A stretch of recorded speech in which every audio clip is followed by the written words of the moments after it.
May good news po tayo galing po kay Ma'am Elizabeth dyan sa The Hague, Netherlands matungkol po kay Tatay Digong. Kasi po yung iba nag-alala ng dahil dito sa sinabi po ni Ma'am Elizabeth. Pero nung huli, nalaman po natin na good news po ito lalo na sa kalusugan po ni Tatay Digong kahit alam natin na sinasabing pumapayat na daw siya. Ito, panoorin natin.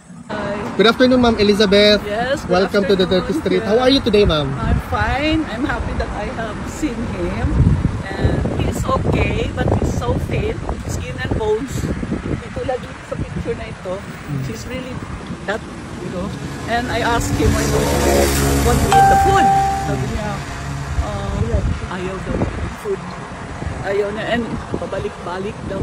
Hindi ba siya nilulutuan ng mga Filipino food? No. Whatever lang. Yeah, then at least he said that he is no longer taking any meds. Oh. At least okay yan, no? He's healthy.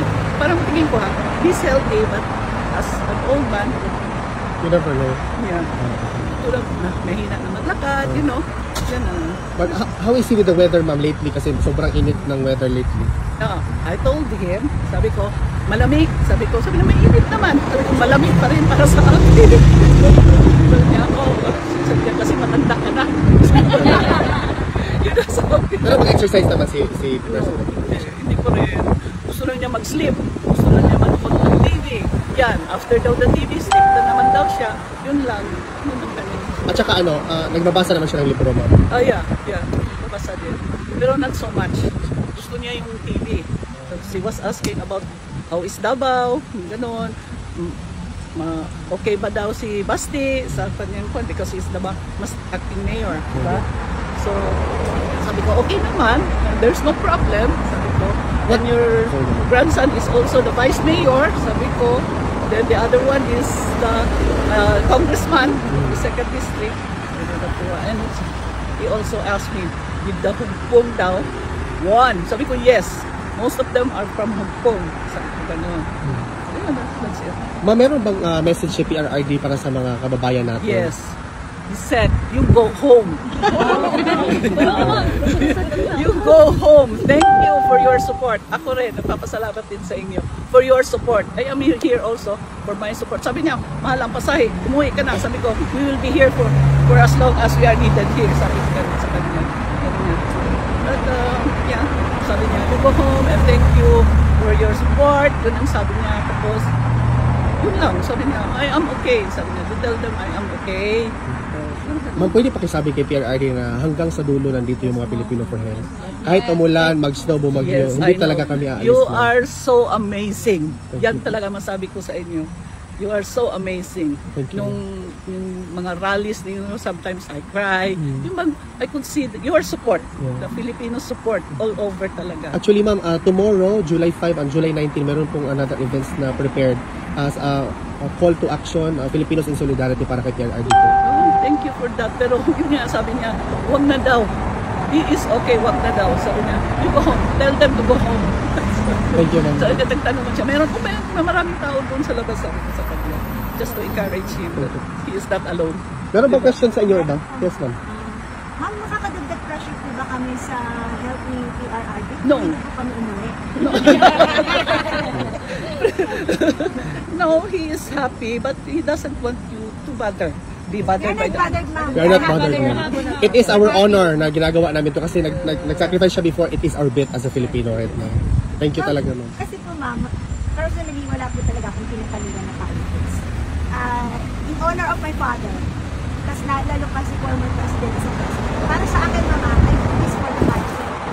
Kasi, ma'am, kasi respeto yun, ma'am. Dahil siya presidente, work hard for us. So, this time, kami naman. Yes po, mabuhay. I am very much thankful that you believe that you believe on him. I believe on him also. Yes, actually, I told even when we are in court, that was long time ago. I said he is a good leader. That was the term that I said to the judge. He is a good leader, but there is something wrong. May flaw siya. So for 25 years we got married. I think yun ang nangyari pa sa amin na okay, I need rest also. Marami na ako nagkakasakit, I have already my operations.